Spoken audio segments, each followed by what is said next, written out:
दोस्तों आज हम रोही और चुलिस्तान में मौजूद हैं। हमारे साथ फनकार है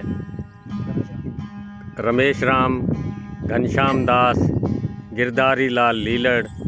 और आइए हम घनश्याम दास मारवाड़ी से एक कलाम सुनते हैं। जी घनश्याम दास।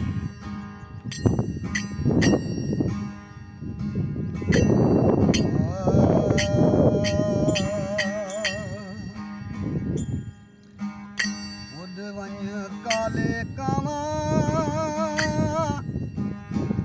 उधर सजना दे तो कौन मुया दे आंदे जना हासे ता जग वसदे हासे अज कलड़े प्यों कुरलांदे तू कुरलावे एडू मैं कुरलावा हाल वंडू दर्दां दे दिल जसब डूही लग कम बासू वो निभवे सन वक़्त दुखां दे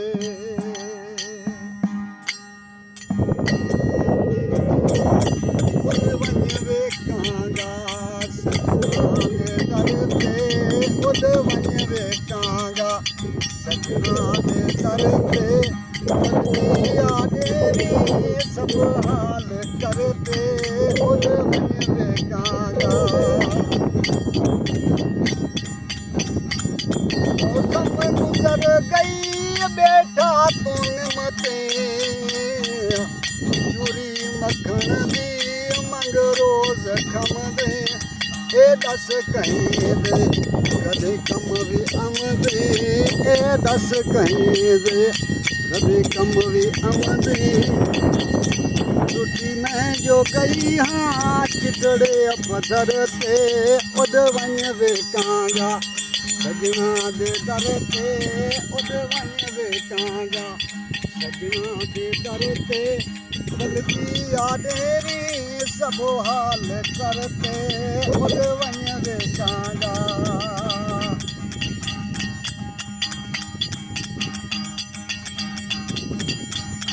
वञ हाल ॾेरी ओ उजड़ी दा सारा वञ हाल ॾेरी हो उजड़ी दा सारा हाथी वे दूला ना कर विसारा तै बाज चलदा कोई ना चारा तै बाज चलदा कोई ना चारा जीवन हमेदा तेरे फखर ते उद वञ वेखांगा सजना दे दर ते उद वञ वेखांगा सजना दे दर ते वलदिया देवी सब हाल करते उद वञ वेखांगा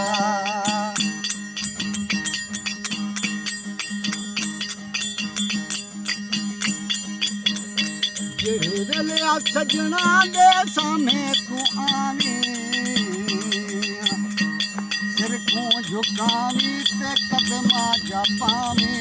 मर्जी जे होवस बाचा सुनावी मर्जी जे होवस बाचा सुनावी अख ताना देखी जरा दीद भरते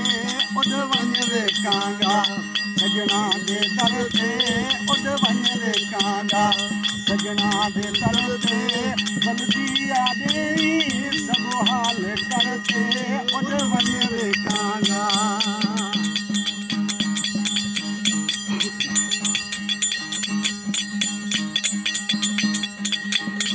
दिल च सब हावी दर्दां दारू दिल च सब हावी वो दर्दां दारू गुरवारू लगते वञ बेठे पारू सोने ए यारू सोने भी यारू सोने यारू सोने भी यारू कौड़िया घुटी भर आवी कबर ते उद वञ वेखांगा सजना दे दर ते उद वञ वेखांगा सजना दे दर ते ਬਲਦੀ ਆ ਦੇਵੀ ਸਭ ਹਾਲ ਕਰਤੇ ਉਹਦੇ ਵਣ ਵੇਖਾਂਗਾ। वाह घनश्याम दास वाह।